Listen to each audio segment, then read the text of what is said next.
What I'd like to do right now is to talk about what is the ideal self? What are the components of it? And in this model that Cleo Akrevu and I published in 2006, you'll see the different components that results in a personal vision for an individual or a shared vision. So we'll be coming back to this in a latter module when it involves teams or families or organizations or communities or countries. But the ideal self comes from three major components. Now, part of it is one's core identity, and by that I'm referring to the strengths that you have and maybe even some of the enduring weaknesses. Enduring weaknesses are the weaknesses you have that you're not really going to change. Now, one of the things that many of us are exposed to these days are strength-based approaches to human resources. For my approach to this, it's very clear that you need that, it's necessary, but it's not sufficient. Part of the problem with strength-based approaches is it assumes that if you find your strengths, you should keep doing jobs that use your strengths. The fact is that after 35, most of us don't want to keep using our strengths. Periodically, we want to do something novel. We'd like to explore some other things that we might do in life. So in addition to your core identity, we believe you need an image of the desired future. You need a picture of what you would love to be doing.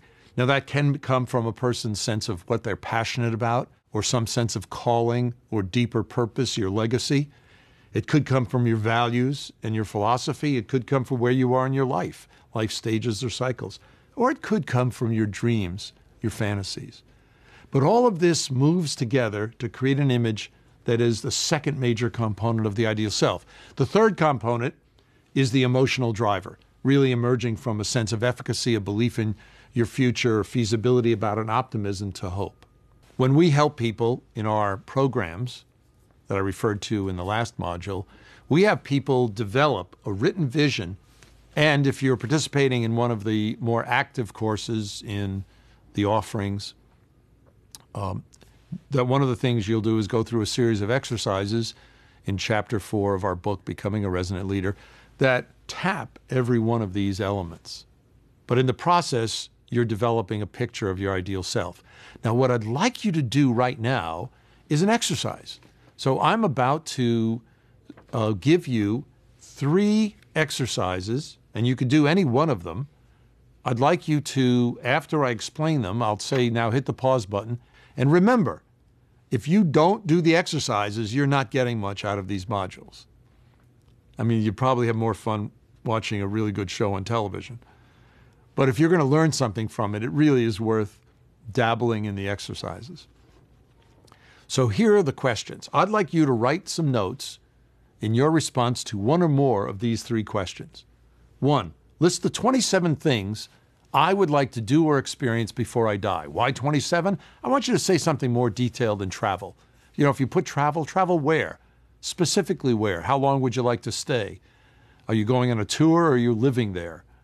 If that works, fine, do it. If it doesn't, think the next one. If you won the lottery and won $50 million after tax, how would your life or work change? Now, I must say, if you're living in a very high cost of living city or region of the United States, like Washington, D.C., or Boston, or New York, or San Francisco, I would up that to 80 million after tax. How would your work or life change? The third question is, if you were living your ideal life 10 to 15 years from now, and somebody had a smartphone and a video stream filming you during one of those days, where would you be? Who would you be with? What would you be doing? So I'm going to leave these on the screen, but I'm going to go silent, so you can either leave it on the screen or just hit the pause button right now and do some reflecting on your ideal self. Welcome back. Again, as we've done in every one of the modules, I'd like you to practice a little bit of mindfulness. How did it feel when you were developing the images in response to these 3 questions? And you might remember in the last module I'd suggested these 3 as exercises in trying to coach someone with compassion or coach them to inspire some positive emotional attractor. People talk about it being something that makes you feel very excited. In a matter of a few moments, people start to get into it and don't want to stop. People start to feel as if something opened up. And sometimes people talk about it as like a flower opening up, and all of a sudden you feel this new energy. Sometimes people say, you know, I realize that I would love to be doing that, but some of these things I could do now with very little cost or effort. Some of them are a change in my attention. And sometimes people say, well, I felt really lousy. And very often if a person feels lousy trying to do these exercises is because it made them feel guilty, that there are important things in their life they would love to be doing, and or they feel trapped in their current life. So under the assumption that you're not part of the 10 or 15% of the people who react to this negatively, if you had some form of a opening up or positive reaction, you just had another moment in the parasympathetic nervous system, another renewal moment. I would like you to spend time as the action assignment coming out of this module to create a personal vision. You can use some of these exercises, but what your personal vision statement should say, and what we say to our graduate students, it should be 5 to 8 pages, single-spaced, 1-inch margins, but student humor aside, the ideal vision for your future. Think 10 years, 15 years. Don't think 3 to 5. You're not projecting, you're dreaming. What would be ideal? What would you love to be living like? How would you love to be acting? What kind of person would you love to be? In writing up your vision, you should make sure that you cover your spiritual health, your emotional health, your physical health, your intimate family relationships with a spouse or partner, with a nuclear family, with your extended family, your responsibilities to your community and to people that are important or groups that are important to you, as well as your job and work. To be really effective, a personal vision has to be comprehensive.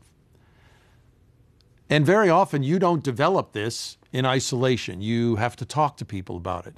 If you have a loving relationship, this is best done individually and with your partner or spouse. I find that it's, as she recommends, it's best done on a really nice beach somewhere, but it could be in the mountains.